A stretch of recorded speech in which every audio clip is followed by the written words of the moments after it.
রাজেশ বিন্দাল এবং বিচারপতি বিজয় বিষ্ণইয়ের বেঞ্চ জানিয়ে দিল সারেন্ডার করতে হবে রাজগঞ্জের বিডিও প্রশান্ত বর্মনকে শুক্রবারের মধ্যেই। মৈত্রী আজ এই সারেন্ডার করার জন্য ছিল এবং তাকে ধমকি দেওয়া হচ্ছে একটা আননোন নম্বর থেকে। 4 ডিসেম্বর কোর্ট তখন জানতে চাই আপনারা কি এটা কমপ্লেন করেছেন। তারা জানান কি 8 ডিসেম্বর তারা পুলিশকে এটা জানিয়েছিলেন যে হুমকি দেওয়া হচ্ছে এখন তার স্বর্ণ ব্যবসায়ীর স্ত্রীকে। কিন্তু মুখ্যমন্ত্রী যে আর্গুমেন্ট গুলো রাখছিলেন কি এটা কি সম্ভব, বিশ্বাস করা যায় কি দিন দুপুরে কলকাতার মধ্যে ভিডিও তার অফিসিয়াল গাড়িতে সোনার দোকানে গেলেন যেখানে সিসিটিভি ফুটেজ রয়েছে এবং জোর করে তাকে তুলে নিয়ে এলেন এবং হত্যা করে দিলেন, এটা কি কোনো বিশ্বাসযোগ্য মনে হচ্ছে এই গল্প? কিন্তু যে প্রমাণগুলো দেওয়া হচ্ছিল রাজ্য পুলিশের তরফ থেকে সেটাকে গ্রহণ করেছে সুপ্রিম কোর্ট এবং 23 তারিখের আগে সারেন্ডার করতে হবে প্রশান্ত বর্মনকে এই নির্দেশ দিয়েছে এবং যারা তদন্ত করছেন তাদের সঙ্গে সহযোগিতা করতে হবে এবং তারপর তিনি কাস্টাডিতে আসার পর তিনি রেগুলার বেলের জন্য মুভ করতে পারেন, সেটা কোর্ট বিচার করবে। কিন্তু এই মুহূর্তে তাকে সারেন্ডার করতে হবে পুলিশের কাছে, এই নির্দেশ সুপ্রিম কোর্ট দিয়েছে। বিজেন্দ্র, ধন্যবাদ। জ্যোতির্ময় কর্মকার রয়েছেন টেলিফোন লাইনে। জ্যোতির্ময়, আগামী শুক্রবার বা 23 জানুয়ারির মধ্যে আত্মসমর্পণের নির্দেশ দেওয়া হয়েছে বিডিও প্রশান্ত বর্মনকে। তার এই যে জামিনের আবেদন তা আগেই কলকাতা হাইকোর্টে খারিজ হয়ে গিয়েছিল, এবার সুপ্রিম কোর্টেও সেই নির্দেশ বহাল থাকলো এবং যে বিষয়টি স্পষ্টভাবে সুপ্রিম কোর্ট জানিয়ে দিয়েছে যে আগামী 23 জানুয়ারির মধ্যে স্থানীয় কোর্ট অর্থাৎ যেখানে এই মামলা বিচারাধীন রয়েছে সেখানে তাকে আত্মসমর্পণ করতে হবে এবং যদি তিনি জামিন চান তাহলে সেই কনসার্ন কোর্টে তাকে জামিনের জন্য আবেদন করতে হবে। একই সঙ্গে ইনভেস্টিগেটিং এজেন্সিকে বা পুলিশকে এক্ষেত্রে স্পষ্টভাবে জানিয়ে দেওয়া হয়েছে যে তারা যদি রিমান্ডে নিয়ে জেরা করতে চান তাহলে সেক্ষেত্রে যখন তিনি কোর্টে আত্মসমর্পণ করবে সেই রিমান্ড নেওয়ার জন্য কনসার্ন কোর্টেই তাদেরকে অ্যাপ্লাই করতে হবে এবং সেক্ষেত্রে তারা রিমান্ডে নিয়ে কোর্টের অনুমতি সাপেক্ষে তারা জেরা করতে পারে। এবং এই যে সময়কাল অর্থাৎ 23 জানুয়ারি পর্যন্ত যে তিনি সময় পেলেন আগামী 4 দিন, এই 4 দিন কোনোভাবেই নিজের অফিস জয়েন করতে পারবেন না বিডিও প্রশান্ত বর্মন।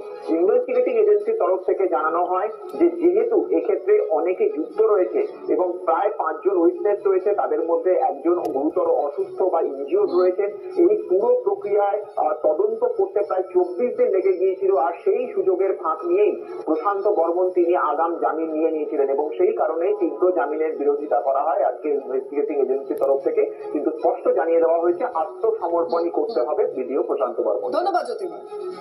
করা হচ্ছে আপনি একজন প্রিন্সিপাল মহিলা, আমি আসলে এটাই তো আমি আমাদের সঙ্গে রয়েছেন সুদীপ্ত গুহর কাছে আসার আগে বলবো, সুদীপ্ত দা এপিসোড তো দেখছেন, বাইরে রয়েছেন, অন্যান্য দিন স্টুডিও থাকেন। আমার বলতে অবাক লাগছে শুধুমাত্র সরস্বতী নয়, লক্ষ্মী নিয়েও রাজনীতি চলছে। আমি রিসেন্টলি দেখলাম যে লক্ষ্মী এলো ঘরে বলে নাকি একটা সিনেমা তৈরি হয়ে গেছে, সেই সিনেমা নাকি সবাই নন্দনে দেখতে যাচ্ছে আর দারুণ রিভিউ দিচ্ছে। সবাই বলেন, আপনারা বলেন, সর্বরী একসময় বলতেন বাংলা সিনেমার পাশে দাঁড়ানো উচিত। আমি জানি না যেটা কেমন সিনেমা। এত বছর ধরে সরকার চালানোর পরে সরস্বতী পার পাচ্ছেন না, মা লক্ষ্মীও পার পাচ্ছেন না, সবাইকে নিয়ে রাজনীতি করা শুরু করে দিয়েছেন মমতা বন্দ্যোপাধ্যায়। দুধের গাড়ি কি কম করিয়ে গেল? এখন মা লক্ষ্মী মা সরস্বতীকে নিয়ে রাজনীতি চলবে? একটা সিনেমার ট্রেলার দেখাবো আমি শো শেষ করার আগে। সুদীপ্ত গুহর কাছে আসছে, সর্বদের কাছে অবশ্যই আসবো। দেখুন এই সিনেমাটা রিলিজ করা হয়েছে, এই সিনেমাটা সবাই দেখছেন এবং ধন্য করছেন। তাবর সেলিব্রিটি মুখ, জনপ্রিয় মুখ, সবাই নাম লেখালেন তৃণমূল কংগ্রেসের দলে গিয়ে। সবাই টিকিট পাবে নাকি? পাবে না তো। ইমান তিনি গিয়ে পাঁচালি গাইছেন। এখানে সোহিনী সেনগুপ্ত, সেই ট্রেলারটা জ্বালাতে বলবো ইতিমধ্যে, সোহিনী সেনগুপ্ত সেই ভিজুয়ালটা চালাতে বলবো, টিমকে বলবো সেই ভিজুয়ালটা মাঝখানে নিতে। সোহিনী সেনগুপ্ত থেকে শুরু করে শুভশ্রী গাঙ্গুলি, তারা নাকি সবাই সেখানে অ্যাক্টিং করছেন, নাকি এটা সিনেমা হয়েছে লক্ষ্মী এলো ঘরে। আমি তার কিছুটা অংশ চালাতে বলবো আমার টিমকে।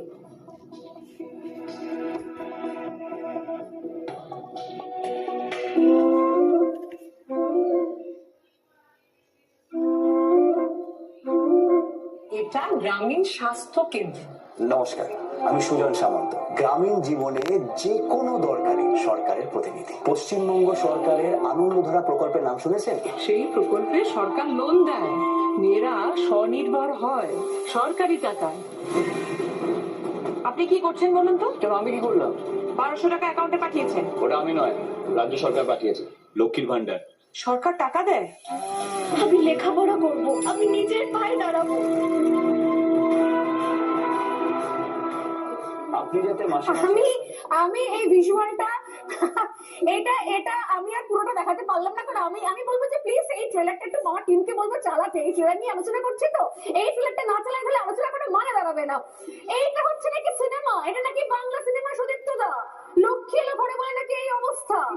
হ্যাঁ, আর এই মুহূর্তে আমার কাছে খবর আসছে, যে লক্ষ্মীর ভান্ডার বন্ধ করার জন্য নাকি জনস্বার্থ মামলা করা হচ্ছে।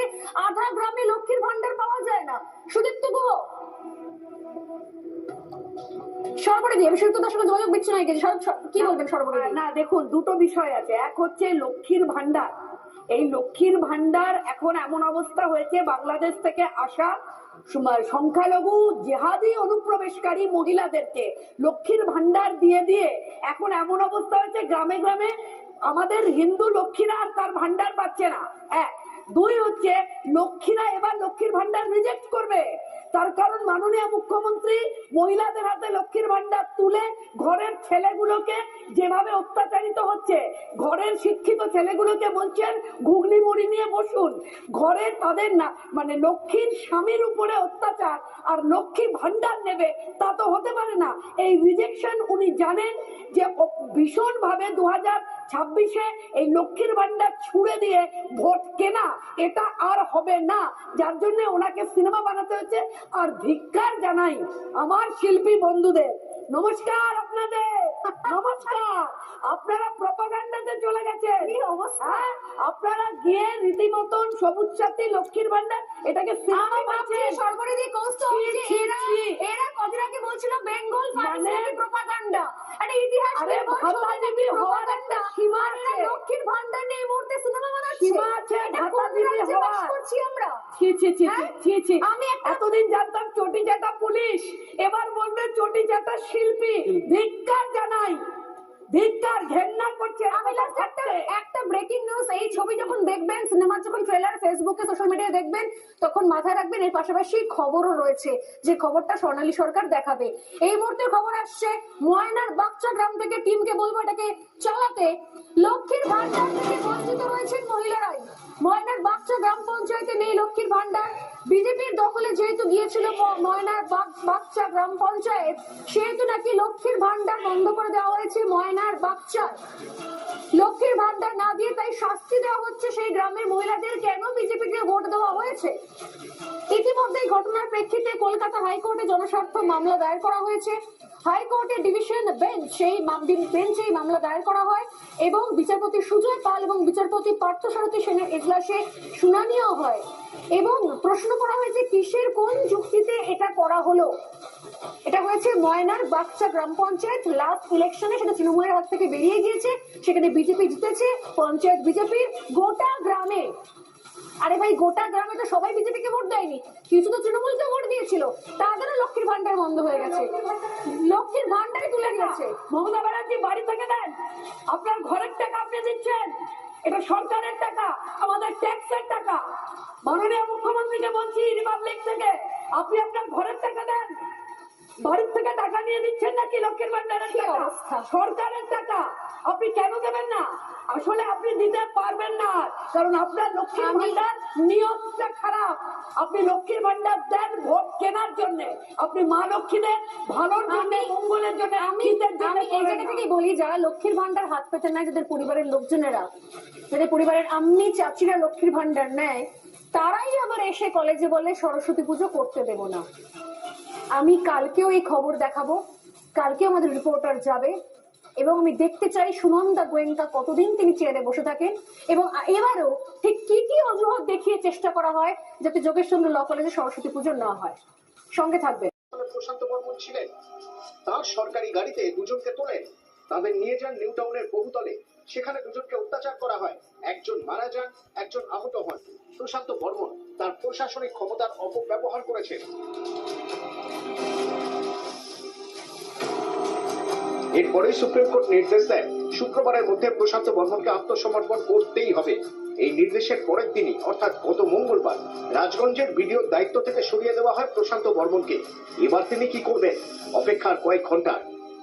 নিউজ 18 বাংলা।